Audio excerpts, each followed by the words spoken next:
That, man. Oh yeah, it's first day. God. It is so great. And I'm not much, when one of my movies comes on TV, I won't watch much of it, And when Lebowski comes on, I'll say, well, I'll watch till Turturro licks the ball. And then I get hooked. That's it. You're in till the end. Well, it's every scene, isn't it? I mean, just boom, boom, boom. That's why I say it's kind of a masterpiece. There's no soft scenes in The Big Lebowski. Every scene has an impact. You see in some movies where they got to walk down the street, before they get into the big scene. But in The Big Lebowski, every scene has an impact. There's Jesus hurls, man. And I understand, I haven't seen this movie, but I understand John Turturro asked the brothers if he could make a sequel. And have you seen it? Is it good? Jesus hurls? I haven't. Right? I want to. It's interesting? That's not a very good word. I think interesting is an intriguing word. But what a great actor. And again, another one of the Coen brothers guys. He's in their movies, Oh, look at this, Lloyd. This is Lloyd and Smokey. Oh, that was Jimmy Dale Gilmore. We were kicked out of bowling, so we decided to just have a quick lunch and jam during lunch, and that was a lot of fun. And we had Smokey, who played the guitar. Ethan Coen played the guitar, and we had Flea. So we had some good little jams at lunch. Yeah, and Amy Mann, that was her toe. Yeah, lots of music. Just looking at it all, there's always, or in most movies, I can't remember one we did where there wasn't much music. But no. This one certainly had a lot, and it reminds me of all the music stuff out at the merch table there. I got a new album that just came out a couple of days ago called Slow Magic. That is very dude. I'm sure the dude would dig that, as he would the album next to it, Sleeping Tapes, another good bizarre one. And we got the All in This Together guitar. That's from a great company called Breed Love. Very nice name, I like that, Breed Love. And they're all about building instruments out of sustainable wood, not from old growth trees. Yeah.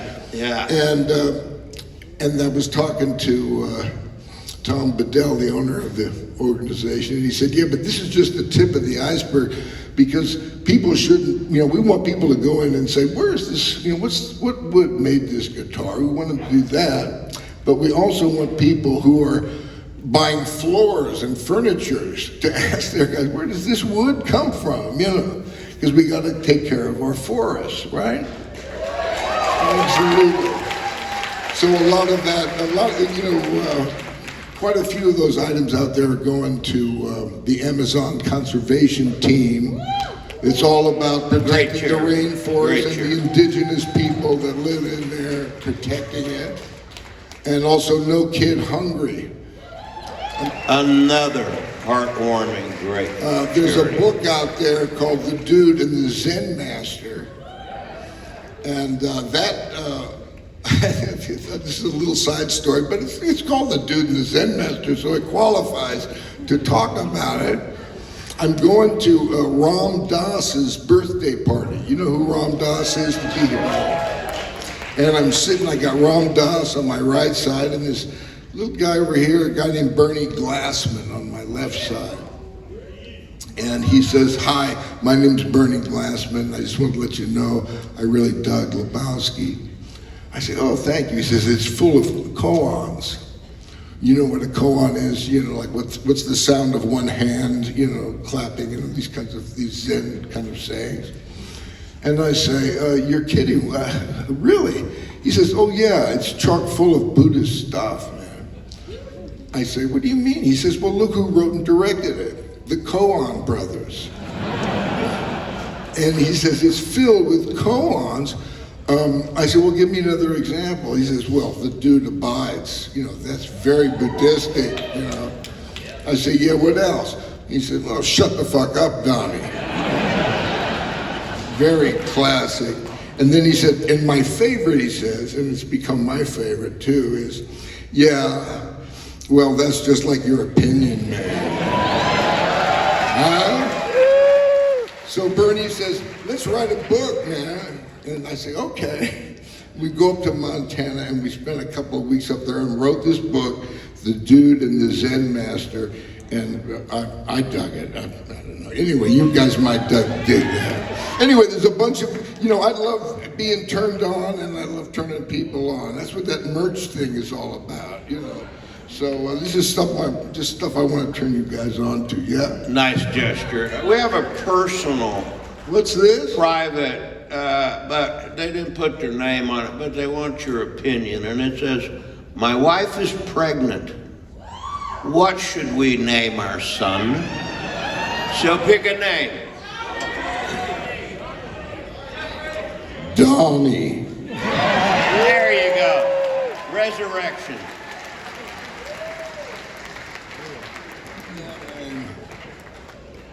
Oh. Obviously yeah. you're not a golfer. Yeah. That's Mark Pellegrino and Ethan. I love that expression on Ethan, you know, he's very serious. But we spent a lot of time in that bathroom. Yeah. We spent a lot of time. Oh, here's some more bathroom stuff. Here's here some more it goes. bathroom Here guys. it goes. The nihilists, man. So they come in with this marmot, and they only tried him in the bathtub at home. And so he swam around, but he would jump out, climb over and jump out. So they were concerned about Jeff's legs getting scratched with his claws. So they put me in the tub. And that's my legs. That's my feet and legs splashing the water. And they said, we're just going to drop him in there. He might just climb over you and jump out. And they dropped him in there, and that damn rodent swam straight for the Johnson. And I was like, get this rat off of me. Yeah, I had a mechanical marmot. Yeah, you I had... just had a marmot on a stick or something. Yeah, you had a dummy on a stick for your scene going, and they were splashing it around in the water. Yeah, I had to protect my delicate parts. I see Flea there, see? And you know that scene at the end of the movie, or towards the end of the movie, where he gets hit in the stomach with a bowling ball and he's crawling on the ground like that? Well, the Coen brothers made him do that scene. It was like, I don't know how much film they had in the thing, but it was like 3 to 5 minutes. He was just, and they kept going like this. And I'm sitting next to him, I said, what are you doing? He said, and then finally they say, cut. And I said, what was that all about? Why did you do that? He says, that's going to be the trailer of the movie. And it never turned out to be, but it was a good idea. It was a great idea, just watching Flea, work the ground, the asphalt. Oh, there she is, Bunny. Tara Reid. Oh Such my Bunny. She was cast so well and did such a beautiful job. One of the things I appreciate about the movie, it seems like everybody's living in the same world. You know, it's all, I don't know, all the actors are approaching it with the same idea, sort of. And she did a great job in this. She was so talented, and when she spit those words out, they were so effortless and so believable. I mean, kind of. What happened? look like you're ready to go to the... I was looking at, You about to went up reach for in my cash? pocket to see if I had $1,000.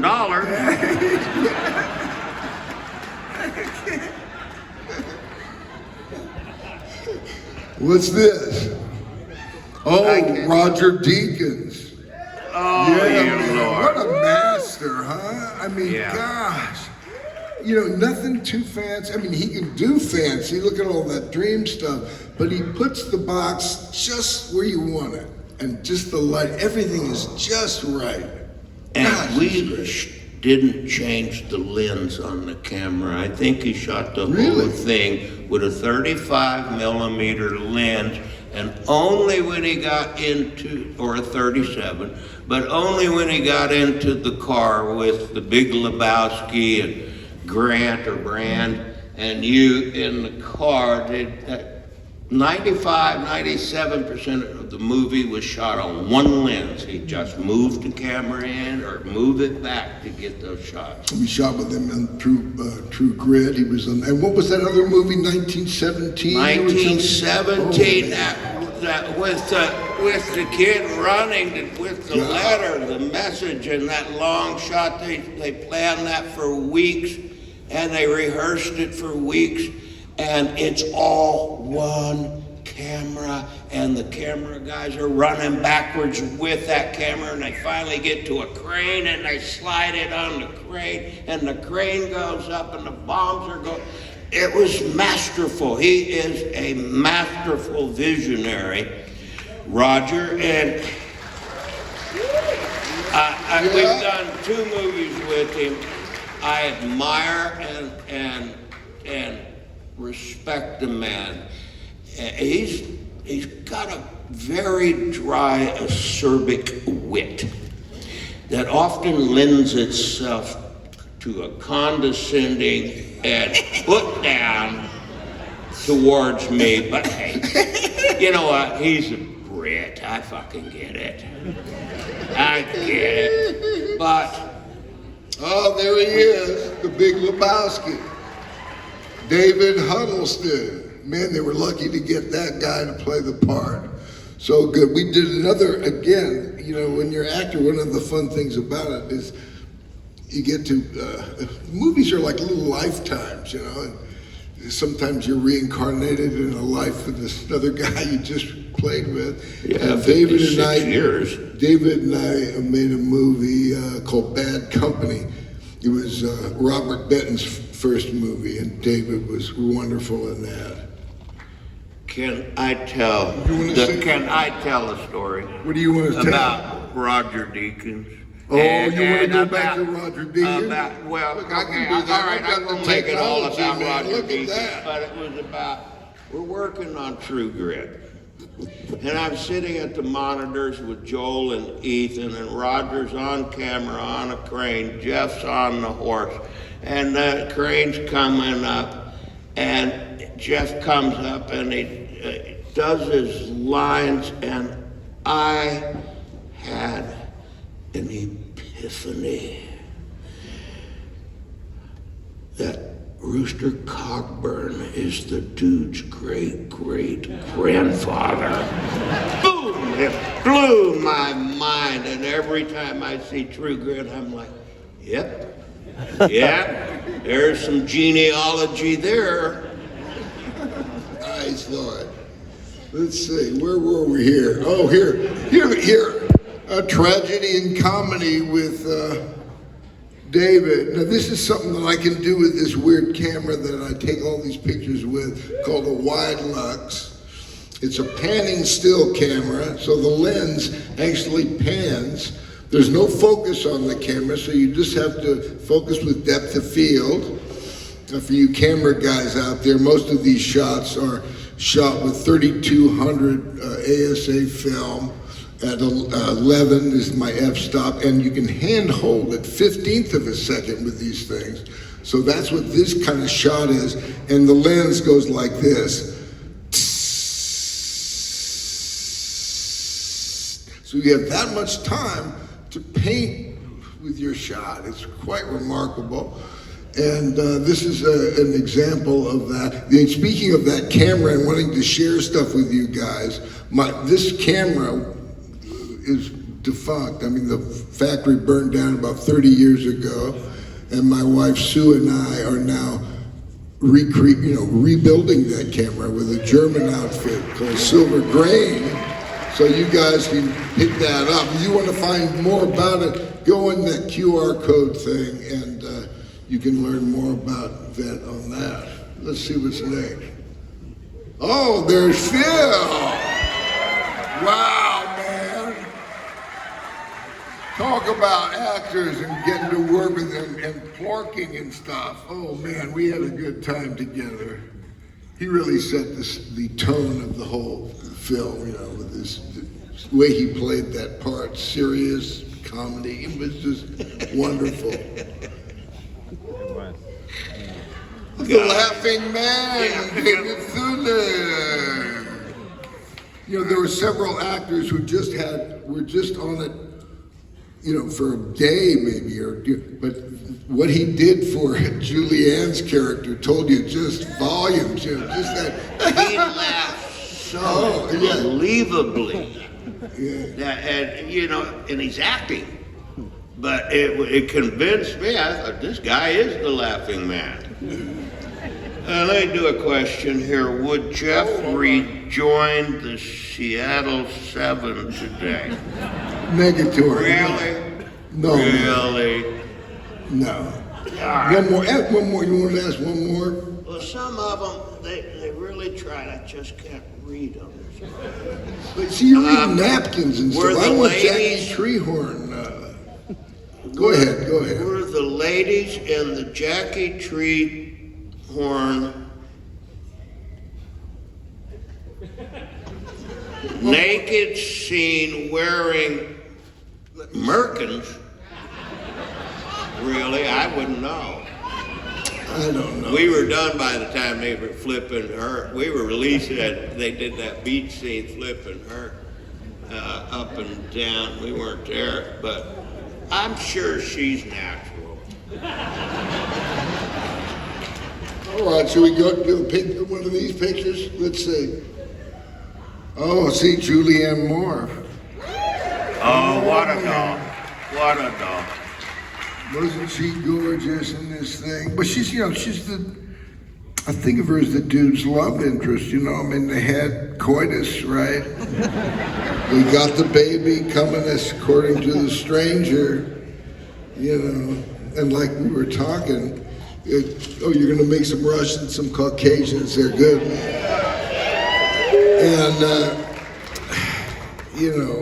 she was so great to work with. Again, worked with her in Seventh Son. So another example of actors you get to work with over and over again. Gosh.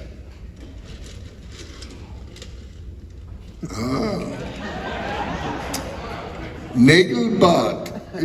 They're shooting the cover, Autobahn. They're Autobahn. They're shooting the cover of the album that the dude finds him. And Nagelbot, I was curious, and I Googled that. What is that? You must have some German guys in here. It means nail bed, isn't it? Nail bed, and that is referring to a toe or a finger with a nail on it. So did these nihilists think about the cutting off the toe back then? So it was a long thing, man. Not too much milk, man.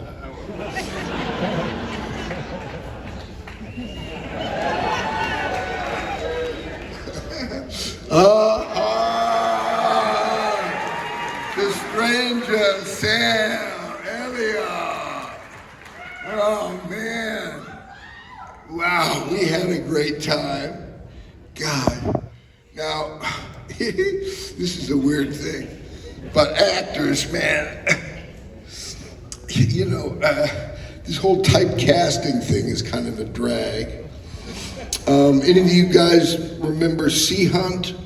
Yeah. Yeah, my dad, Lloyd Bridges, he was in that show back in the 60s.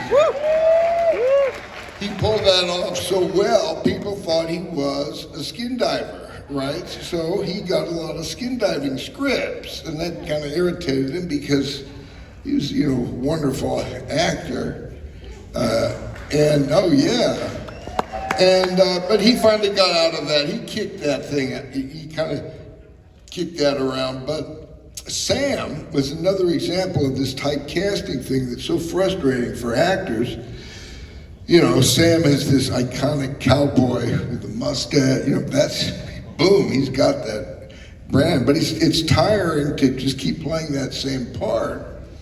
So when he heard the Coen brothers wanted to make an offer to him, he was so excited.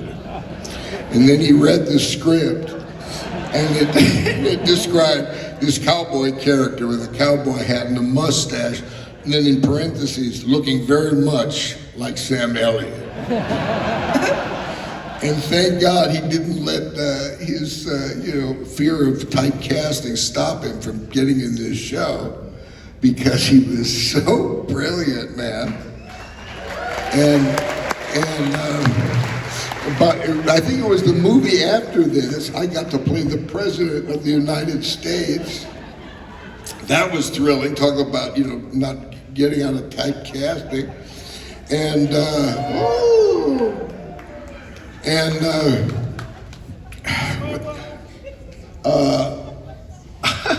It's funny. That threw me off. And now, what is I've lost my place. What does the stranger say? Oh, I'm going. I don't know what. Anyway, but what story was I telling, Lloyd? Get me back on track. I don't know. I was checking out Walter's underwear. No, what the hell was I saying, you guys? You were talking about Sam and typecasting. Oh yeah, about the typecasting. But I wanted to tell another Sam Elliott story. Just as that thing went out, what were you throwing there, man? What was that? What did he throw at you? Oh, the whites. Oh, well, that's good. Got any more in there? Is that? Because that was a good one. Yeah, throw another pair of whites out there. Throw them on that side. Yeah. We'll make sure you get it. So here's my Sam Elliott story. That great monologue that Sam has at the end of the movie? So good. And we're on set there watching him do it, and it's great. But the brothers kept saying, yeah, again, do it again. And he was like 10 or 15 times he'd done it. And finally he was frustrated. He said, okay, now just stop. What do you want? Because I don't know what to do. And they said, I think it was Joel, oh no, you've been doing it great. We dug the first one you did. We just enjoy hearing you do it. And you can see why. I mean, it was so good, right? And I brought that up to Ethan when we were doing True Grit. And Ethan says, Sam Elliott is so great, especially in the editing room, because we had him do all these takes, and he's got this big mustache. And we'd take part of the sentence from this take, and we put it in there, and you couldn't tell that we were putting them from different takes in there because you don't see his upper lip move. So he said he's an editor's dream. Question? No, here, look, this is Jeff Dowd. We're talking about him. Here's Jeff visiting the set. And Jeff and I, we would go to the Lebowski Fest and hang out a bit together. And he does a lot of dude type stuff online, I think. Good guy. Would always show up at the Lebowski festivals. I went to one and he was right there and jumped up on stage. You guys, you said you've been to Lebowski Fest, right? Well, everybody dresses up, right? So you got your mods and your bowling pins and dudes, and then there's a prize, for the best costume.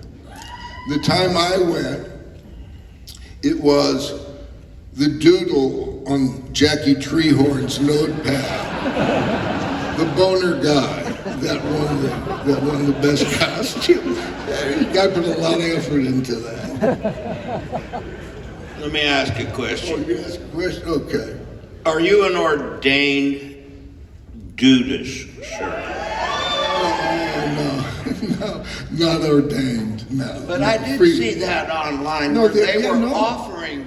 No, there's a religion now, you know.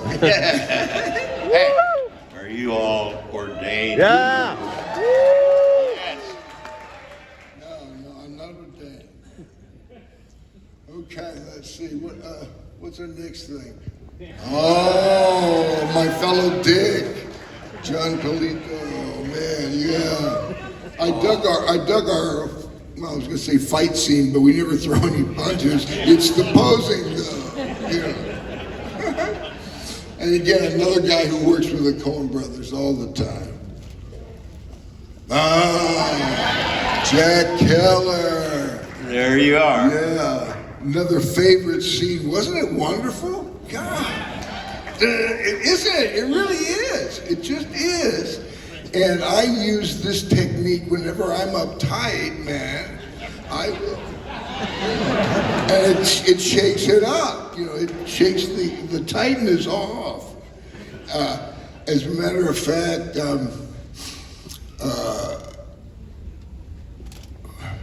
you know how you have this mind farts, right? You know, Fogarty, I couldn't even think of his name for a second. But Fogarty invited me to come up and do Out My Back Door at Sturgis, that big motorcycle thing. And during his solo, I did my cycle, man. But, Did the bikers love it? I bet they cranked up them Harleys. But wow, what a great scene that was. They're all great scenes. Here's Joel standing in for Larry. And you've got Arthur Digby Sellers, man.